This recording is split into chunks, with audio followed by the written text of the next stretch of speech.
C'est une joyeuse petite bande pour qui les allées de Roland-Garros n'ont plus de secret.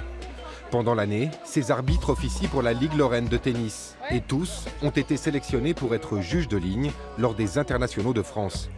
Chaque matin, direction la chambre d'appel pour savoir sur quel cours chacun d'eux est affecté. On le sait à quelle heure on commence, mais c'est le reste qu'on ne sait pas. On ne sait pas le cours, on ne sait pas la ligne. Voilà. Donc on arrive là et ensuite on rentre dans la chambre d'appel parce qu'il y a la composition des équipes.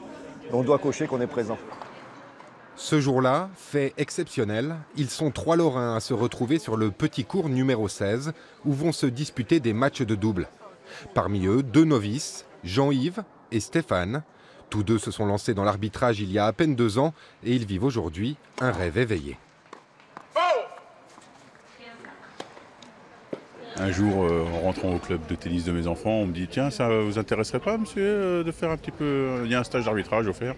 Je lui ai dit oui, mais je ne savais pas du tout ce que c'était. Et puis je me suis retrouvé sur une chaise d'arbitre, c'était super. Et puis 2 ans plus tard, on se retrouve à Roland-Garros. C'est énorme, je veux dire, je pense qu'il n'y a pas d'autres sports qui permettent ça. C'est vraiment énorme. Tout au long de la journée, nos juges de ligne enchaînent alternativement 1 heure sur le court et 1 heure de pause. Une fois sur la terre battue, pas question pour eux de se laisser submerger par leurs émotions ou par la pression. On essaye de ne pas se faire dépasser par l'événement, bien sûr. On se met vraiment dans sa bulle. Parce que je mets une casquette, je m'enferme complètement. Et voilà, et on pense qu'à sa ligne. Et voilà, on n'a pas vraiment le droit à l'erreur. Il faut vraiment être bon. Parce que les joueurs sont très bons. Voilà. Pas le droit à l'erreur, car les performances des juges sont évaluées tous les jours. Il faut se classer parmi les meilleurs pour continuer l'aventure.